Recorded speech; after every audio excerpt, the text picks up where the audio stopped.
છે? મારું નામ બાવળવા જ્યોતિ સાગરભાઈ છે. મારું નામ કેસરિયા રાધિકા રામસંગભાઈ છે. હું ધોરણ 8 માં અભ્યાસ કરું છું. આજના આ ગણિત વિજ્ઞાન પ્રદર્શનમાં અમે ગણિત વિષયમાં લોકોને પાયાના એકમો અને તેની સંકલ્પનાઓ વિશે સમજાવવાનો પ્રયત્ન કર્યો છે. આપણે સૌ જાણીએ છીએ કે ગણિત આપણા જીવનમાં કઈ રીતે વર્ણવવું છે. કોઈ વસ્તુની ગણતરી કરવી હોય, ખરીદી કરવી હોય, પૈસાનો વ્યવહાર કરવો હોય કે પછી વેપાર કરવો હોય, દરેક જગ્યાએ ગણિત અને તેની ગણતરી આપણી પ્રવૃત્તિઓનો એક ભાગ બની રહી છે. તે માટે અહીં અમે એક શહેર બનાવ્યું છે. તેમાં માપન, આકારો, ભૂમિતિના ખ્યાલો, અવયવ, ભાગાકાર, ચડતો ઉતરતો ક્રમ, માઇલસ્ટોન વગેરેનો સમાવેશ કર્યો છે. અહીં જોઈએ તો અહીં સીડી બનાવેલી છે. તેમાં ચડતો ક્રમ અને ઉતરતો ક્રમ તીર દ્વારા સમજાયેલું છે. જે ચડતો ક્રમ છે તે નાની સંખ્યાથી શરૂ થાય છે, ઉતરતો ક્રમ છે તે મોટી સંખ્યાથી શરૂ થાય છે. અહીં જોઈએ તો 2D આકારો એટલે કે દ્વિપરિમાણ આકૃતિઓ છે. ચક્રને ફેરવતા તેના નામ પણ જોઈ શકાય છે. ચોરસ, અર્ધવર્ગ, અર્ધચંદ્રાકાર, ડાયમંડ, પંચકોણ, વર્તુળ. આ બાજુ ખૂણાના પ્રકાર છે: લઘુકોણ, કાટકોણ, ગુરુકોણ અને સરળકોણ. આ તીર બહાર કાઢતા તેને વાંચી પણ શકીએ છીએ. તો આ છે લઘુકોણ. જે ખૂણાનું માપ 90 કરતાં ઓછું હોય તેને લઘુકોણ કહે છે. બીજી બાજુ જોઈએ તો ભૂમિતિના પાયાના એકમો જેવા કે બિંદુ, રેખાખંડ, કિરણ, રેખા વગેરેની સમજ આપેલ છે.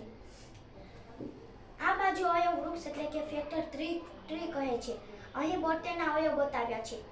તો 8 નવા 72 થાય, 12 6 72 થાય, 24 તેરી 72 થાય, પણ આમ પસંદ કર્યા છે 8 નવા 72. તો 8 નવા 72. હવે 8 ના અવયવ જોઈએ. 2 ચોક 8. હવે 4 ના અવયવ જોઈએ. 2 દૂ 4. હવે 9 ના અવયવ જોઈએ. 3 તેરી 9. આ રીતે આપણે અવયવ શીખી શકીએ. આ છે ભાગાકાર કરવાનું મોડલ. તો આપણે કોઈ પણ બે સંખ્યા પહેલા પસંદ કરવાની છે. તો પહેલી સંખ્યા લઈશું 13, બીજી સંખ્યા લઈશું 5. 13 ભાગ્યા 5. તો હવે 13 સળીઓ મેં ગણીને જ મૂકી છે. તો આપણે 13 સળીઓને 5 ના ભાગમાં સરખા વહેંચવાની છે. 1 2 3 4 5. આ પહેલા ભાગમાં વહેંચી.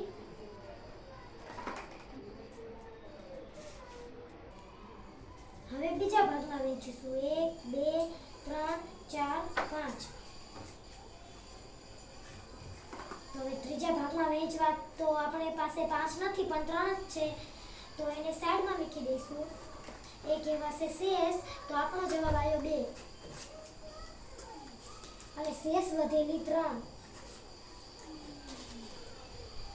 13 ભાગ્યા 5 બરાબર 2. તો આ રીતે આપણે ભાગાકાર કરી પણ શકીએ અને આસાનીથી શીખી પણ શકીએ.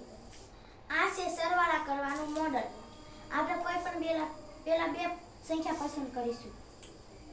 તો પહેલા મૂકીશું 7, પછી મૂકીશું 4. હવે આ બોક્સમાં પહેલા આપણે 7 સળી મૂકીશું. મેં 7 સળીઓ ગણીને જ રાખી છે. તો આ મૂકી દીધી 7 સળીઓ. અને પછી મૂકીશું 4 સળીઓ. અહીંયા મૂકી 4 સળીઓ. 7 વત્તા 4 બરાબર 11 જવાબ આવ્યો.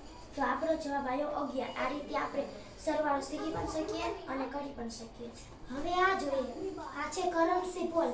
જેમાં તમે જોઈ શકો છો ભારતીય ચલણની નાણું. દરેક નોટોમાં અલગ અલગ રંગ અને એક વિશિષ્ટ ચિત્ર જોવા મળે છે. જેમાં તમે જોઈ શકો છો 5 ની નોટ, તેમાં ટ્રેક્ટર છે. 10 ની નોટ, તેમાં કોણાર્કનું સૂર્ય મંદિર. 20 ની નોટ એલોરાની ગુફા. 50 ની નોટ હમ્પી.